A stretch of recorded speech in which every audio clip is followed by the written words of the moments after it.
नमस्कार। आप सभी को हमारे चैनल में बहुत बहुत स्वागत है। उम्मीद करते हैं कि आप सभी कोई स्वस्थ, सुरक्षित और सुखी होंगे। अपने कार्यों में आप लोग अच्छा कर रहे होंगे, परिवार में सभी सुखी होंगे। कृपया करके हमारे चैनल को जरूर सब्सक्राइब करें, लाइक करें और शेयर करें। जैसा कि माहौल चल रहा है हिंदुस्तान का, उस तो ये माहौल में यदि पॉलिटिक्स की बात ना हो और पॉलिटिकल एनालिसिस की बात ना हो तो मज़ा नहीं है।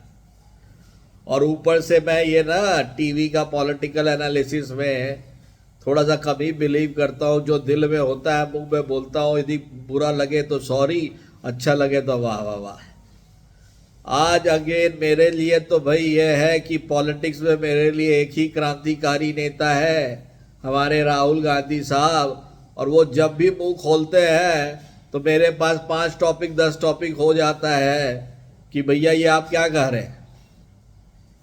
तो अभी आजकल अभी लालू प्रसाद यादव के साथ बहुत अच्छा उनका व्यवहार है और बहुत विश्वास के साथ आरजेडी कांग्रेस ये बिहार में लड़ने की तैयारी कर रही है लोकसभा इलेक्शन।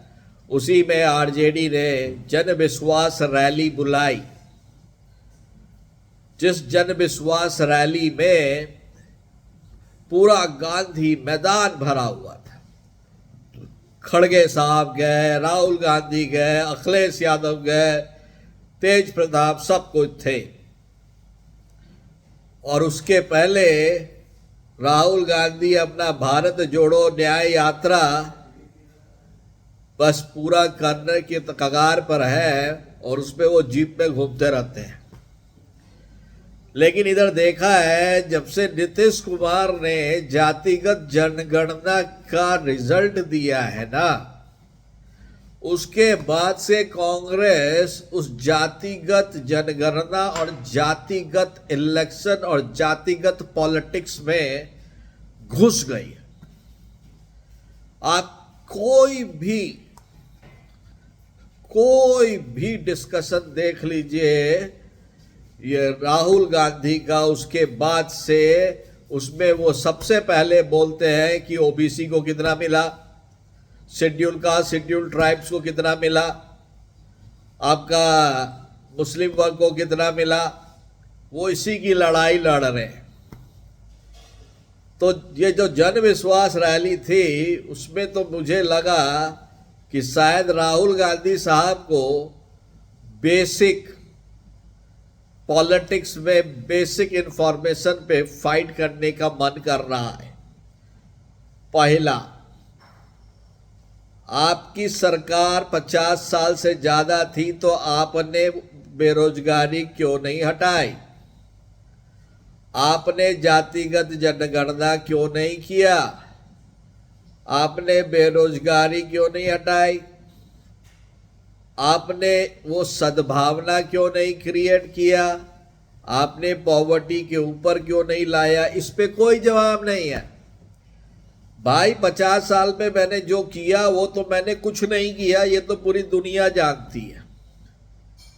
अब जो हो रहा है, अब भैया बेरोजगारी है, लेकिन जो हमारी जीडीपी है वो 8.4 के रेट से बढ़ रही है, जिसमें औद्योगिक प्रोडक्शन बहुत ज़्यादा है, एग्रीकल्चर में ग्रोथ है, लेकिन बेरोजगारी है भाई, बेरोजगारी है। हर एक किसी से भी आप पूछ देते हैं कि भैया आपका जात क्या है। आप पूछने का हक आपको किसने दिया है? भरे समाज के सामने किसी के भी जातिगत वो जाति उनका पर्सनल इशू है। और उसके बाद वो शुरू हो जाते हैं अदानी और दूसरे औद्योगिक घराने के ऊपर पे कि उन पे उनके पॉकेट में पूरा देश है।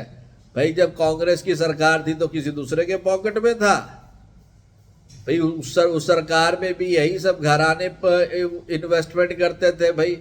रिलायंस को आज आप हर जगह खींचते रहते हैं। रिलायंस इंडस्ट्रीज कब इस्टेब्लिश हुआ? और इतना बड़ा जो है आज, जो इतना वो टैक्स देता है सरकार को और इतने सारे जो रोजगार देता है, वो कौन देता है? आप बोलते हो कि पोर्ट और ये और वो, इसका एक कंपनी को दे दिया। अरे भाई देगा नहीं, यदि उसका वो यदि इन्वेस्टमेंट ला रहा तो देगा, इसी तरह से होता है।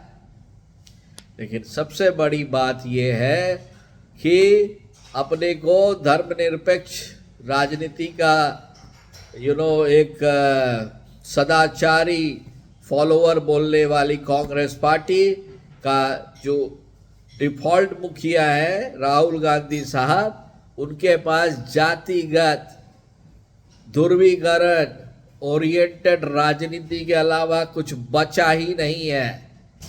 क्योंकि जो इंसान ये बहुत बात बोलता है made in Aligarh, made in Allahabad, वो उनके बारे में कुछ बोलना बेकार है। लेकिन इससे यही लगता है कि कांग्रेस पार्टी में एक एमपी कांग्रेस पार्टी की पूरी विचारधारा को लीड करता है, और ये विचारधारा शायद उनको 2024 में बहुत भारी पड़ेगी।